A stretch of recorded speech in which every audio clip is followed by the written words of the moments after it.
Right ఇక Vijayawada Janasena party కార్యాలయంలో ముఖ్య నేతలతో మరి కాసేపట్లో సమావేశం జరగబోతుంది. ఈ సమావేశంలో ప్రధానంగా మేనిఫెస్టో స్క్రీనింగ్ కమిటీ సభ్యులు భేటీ అవుతారు.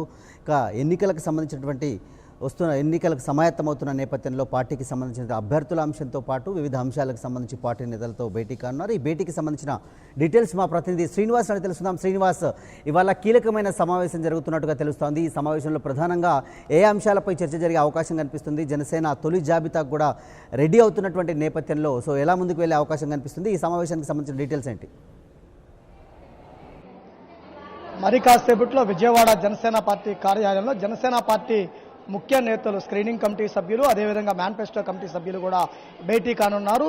రానున్న ఎన్నికలకు సిద్ధమవుతున్న నేపథ్యంలో మొదటి విడత అభ్యర్థుల ఎంపిక అదేవిధంగా వామపక్ష పార్టీలకు సంబంధించినటువంటి వానితో పొత్తు ఎన్నికలకు వెళ్లే విధి విధానాలపై కూడా చర్చించే అవకాశం కూడా ఉంటుంది. దీనితో పాటు ఈ నెల 14న రాజమండ్రి వేదికగా నిర్వహించిన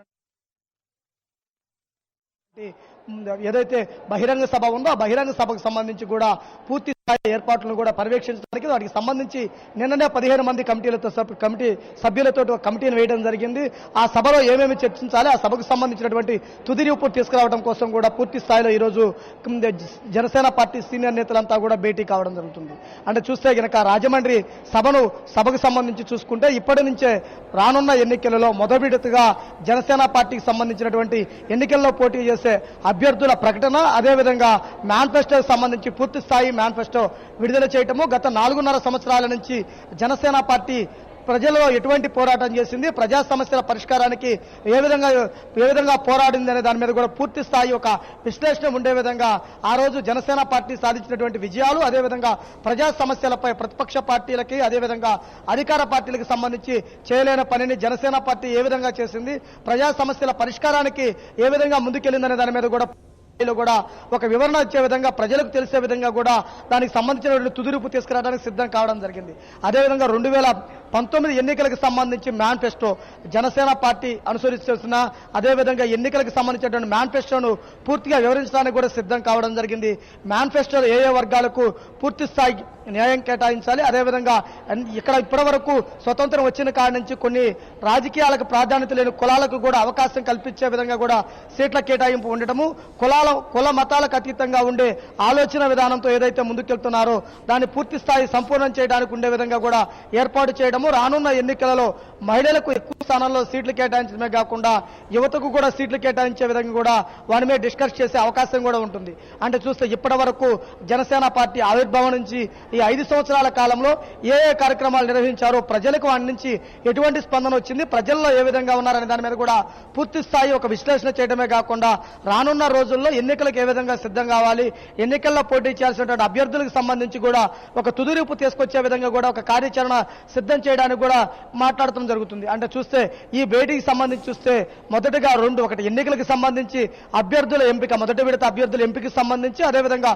రెండవది రాజమండ్రిలో నిర్వహించే 14వ తారీఖు నిర్వహించే బహిరంగ సభకు సంబంధించినటువంటి విధి విధానాలు, వాటితో పాటు ఇప్పటి వరకు జనసేన పార్టీ నిర్వహించినటువంటి ప్రజా పోరాటాలు ఏదైతే ప్రజా సమస్యలపై పోరాటాలు ఏదైతే ఉన్నాయో వాటిని పూర్తి స్థాయిలో ప్రజలకు వివరించాలి, ప్రజలకు చేరువవ్వాలి, ప్రజలకు జనసేన పార్టీ గుర్తు, జనసేన పార్టీ మేనిఫెస్టోను సిద్ధాంతాలను ప్రజలకు చేరవేయాలని బలంగా ఉండే విధంగా కూడా వాటి మీద డిస్కస్ చేయనున్నారు. అంటే ఈ 4.5 సంవత్సరాల్లో జనసేన పార్టీ ఒక ఉద్దానం కిడ్నీ బాధితులు కానీ అదేవిధంగా పోలవరం నిరాశ్రితులు కానీ ఈ సమస్యలే కాకుండా అనంతపురం రాయలసీమ జిల్లాలలో ఏదైతే ప్రజా సమస్యల మీద పోరాటం నిర్వహించారో ఉత్తరాంధ్ర ప్రాంతంలో నిర్వహించినటువంటి సమస్యలపైన కూడా ప్రముఖంగా వాటిని ప్రజల దగ్గరికి చేరవేసే విధంగా కూడా ఒక కమిటీ ఏర్పాటు చేసి వారిని పూర్తి స్థాయిలోనూ ఈ 4.5 సంవత్సరాల్లో జనసేన పార్టీ నిర్వహించిన కార్యక్రమాలను ప్రజలకు వివరించే విధంగా సిద్ధం కావాలని వాటికి సంబంధించినటువంటి రూపకల్పన సిద్ధం చేయడం జరుగుతుంది.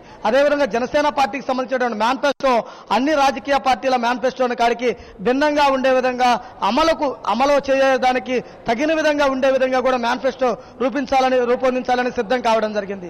అంటే అమలు చేయలేని హామీలు ఇవ్వటం కాకుండా ప్రజలకు అందుబాటులో ఉండి అమలు చేసేటువంటి హామీలను ఇవ్వటానికి కూడా వారందరూ సిద్ధం కావడం జరిగింది. ఈ హామీలు ఏ విధంగా ఉండాలి, ఏంటి, ఏ వర్గాలకు ఎటు సముచిత స్థానం ఇవ్వాలి, అదేవిధంగా మహిళలకు కానీ యువతకు కానీ నిరుద్యోగులకు సంబంధించి కూడా పూర్తి స్థాయి కార్యాచరణ సిద్ధం చేయడం జరిగింది. అంటే ఈ రోజు జరుగుతున్నటువంటి సమావేశం చాలా కీలకంగా ఉంది. ఈ కీలకమైన సమావేశం ద్వారానే ప్రజలు ప్రజల్లోకి వెళ్ళాలి. రాజమండ్రిలో నిర్వహించే బహిరంగ సభ ద్వారా ఎన్నికల శంఖారావం పూర్తించి ఎన్నికలకు సంబంధించినటువంటి బహిరంగ సభలకు సిద్ధం కావాలని కూడా పిలుపునిచ్చే అవకాశం ఉండడం జరిగింది. అంటే రాజమండ్రి సభ తర్వాత చూసుకుంటే కృష్ణా, గుంటూరు జిల్లాలలో ఒక భారీ బహిరంగ సభ, తర్వాత రాయలసీమ ప్రాంతాల్లోనూ, రాయలసీమ ప్రాంతాలతో పాటు తిరుపతి, నెల్లూరు ఈ ప్రాంతాలలో కూడా బహిరంగ సభలకు కూడా వేదికలు ఖరారు చేసుకుని ఆ ప్రాంతాలలో కూడా పవన్ కళ్యాణ్ తోటి బహిరంగ సభలు నిర్వహించడానికి సిద్ధమయ్యే పరిస్థితి ఉండడం జరిగింది. ఇక 25 పార్లమెంటు నియోజకవర్గాలకు సంబంధించి చూసుకుంటే కనుక పార్లమెంటుకు సంబంధించినటువంటి అభ్యర్థులను ముందస్తు ప్రకటన చేసి వారి ద్వారా పార్టీని కోఆర్డినేషన్ చేయడమే కాకుండా ఆయా ప్రాంతాల్లో పవన్ కళ్యాణ్ నిర్వహించే సభలు ఉండే విధంగా కూడా ప్లాన్ చేసుకోవడానికి కూడా సిద్ధం కావడం జరిగింది. ఏదైనా ఎన్నికలకు సంబంధించి జనసేన పార్టీ గెలిపే లక్ష్యంగా ముందుకెళ్ళడానికి సీనియర్ నేతలు, అదేవిధంగా జనసేన పార్టీకి సంబంధించినటువంటి మేనిఫెస్టో కమిటీ, స్క్రీనింగ్ కమిటీ అన్ని కూడా సిద్ధం కావడం జరిగింది. ఇప్పటి వరకు జనసేన పార్టీకి సంబంధించి మేనిఫెస్టో కమిటీకి 2410 దరఖాస్తులు రావడం జరిగింది. 2410 దరఖాస్తుల్లో కూడా ఎక్కువ మంది మహిళలు, అదేవిధంగా ఎన్ఆర్ఐలు, వైద్యులు ఉన్న నేపథ్యంలో వారందరికీ కూడా స్థానాలు కల్పించే విధంగా కూడా పూర్తి స్థాయిలో సిద్ధం కావడం జరిగింది.